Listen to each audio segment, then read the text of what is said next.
Hello everybody, I am Baltmatrix, and today we're taking a look at Transformers Studio Series Deluxe Class GNAW, aka the Sharkticon. I picked this figure up over at Amazon.com. Link down in the description for the pre-order over at Big Bad Toy Store. This figure is really cool, but it's got some major flaws that I'll talk about as we go through the figure. I've got the figure here in Sharky mode, as opposed to what it's packaged in, which is robot mode. I wanted to start with the shark mode because I think the shark mode is pretty darn good. Its joints in the legs are nice and tight, able to hold up the figure with no problem. The overall aesthetic of the figure works incredibly well for me. Its eyes are pearlescent green, which is chef's kiss. And the overall look is just wonderful. It's probably my favorite Sharkticon that we've gotten in the past couple of years. For a size comparison, here is the Shark family. We've got the Alicon from Earthrise, we've got Cyberverse GNAW, we've got Legends Class GNAW, and then in the middle we've got our Shark Boy. Overall, I think this one is the best painted of all of the Sharkticon molds, but you can see that it is, well, it's obviously bigger than the Legends Class figure. That's easy to see.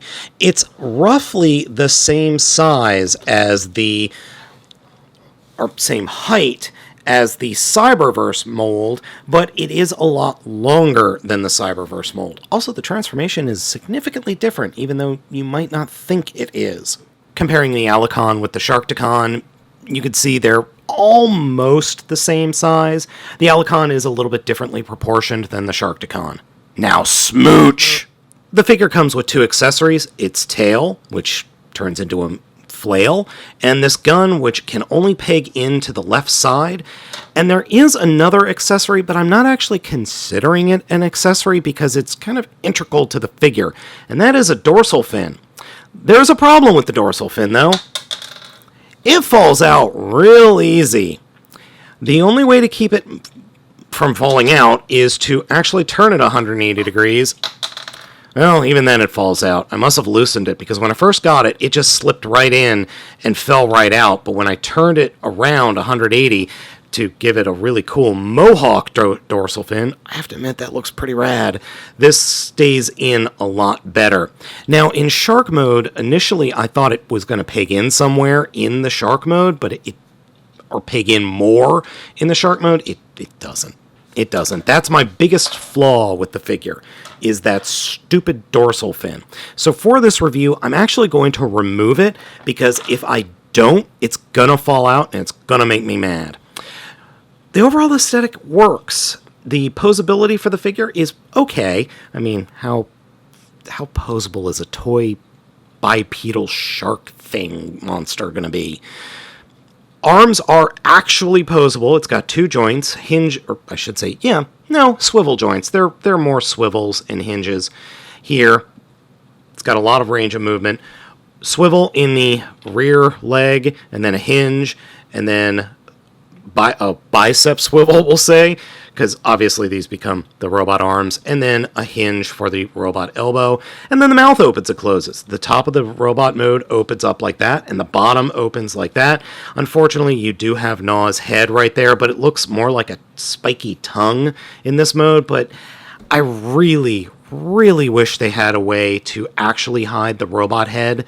If they had some kind of panel in here where you turn the head around 180 and then just fold it up, that would have been really nice. Unfortunately, they don't. So I just keep the mouth closed or slightly open like that when I have it on the shelf. GNAW's transformation is easy but really neat. To start off with, unpeg the mace and put that off to the side, and then, as I said, for the rest of the review, I'm going to remove the dorsal fin. Come to the back and top of the shark mode and flip it up and away from the rest of the body. Take the legs and point them straight out and then up to the top of the body. Then reach inside and partially flip out the legs for the robot mode like this and straighten them out completely. And while we're here, we can flip out the heels like this and collapse the rear of the shark mode into the section where the legs were. Then grab the shark fit head and flip it around 180 degrees to form the belly of the Sharkticon mode. Fold the arms down, flip out the fists, and then fold the entire back down until it just rests into place, and then you could fold the backpack down, and the backpack has a little peg that will peg into the hole on the back there to hold everything in place, and then flip down the jaws, and we're done. Now, a word of warning before we continue with the review. The figure is packaged in robot mode, but it's missing this top piece, and that is on this little sliding hook, mushroom clip, or mushroom peg. You need to reach into the head, pull the mushroom peg out so it's facing perpendicular to the jaws, pull the head up, and then slide it into place. And the first time I did it, it required more force than it really felt was necessary, but slide it back and forth a couple of times and it'll loosen up. And then bring that down and peg it into place.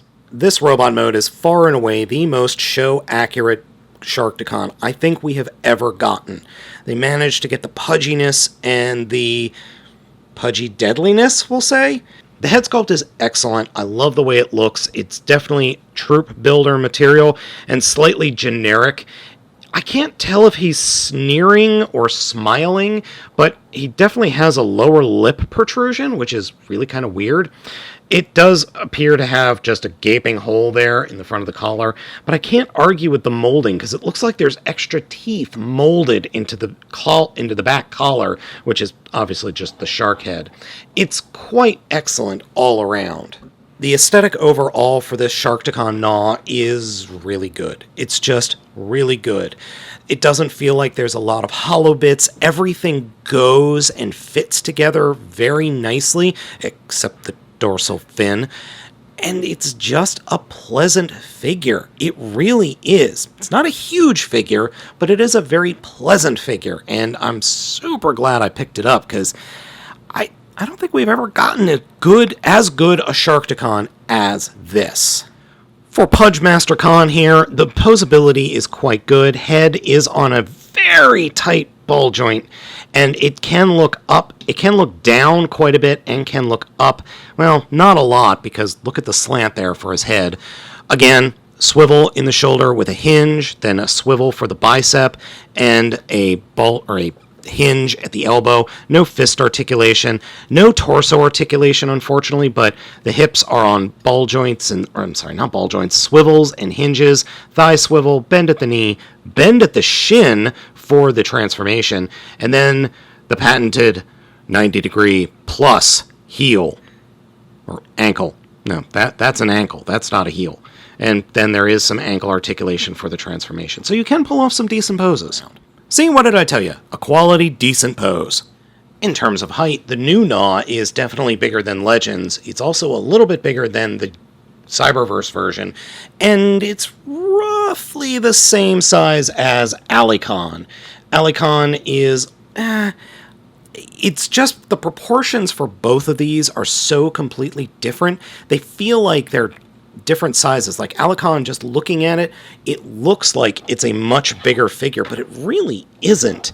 They just are so different in terms of proportion that Alicon feels bigger than GNAW, but they really aren't.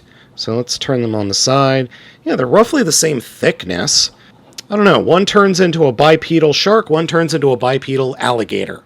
Now, how does this figure stack up against some other figures from, say, Siege, and from, I don't know.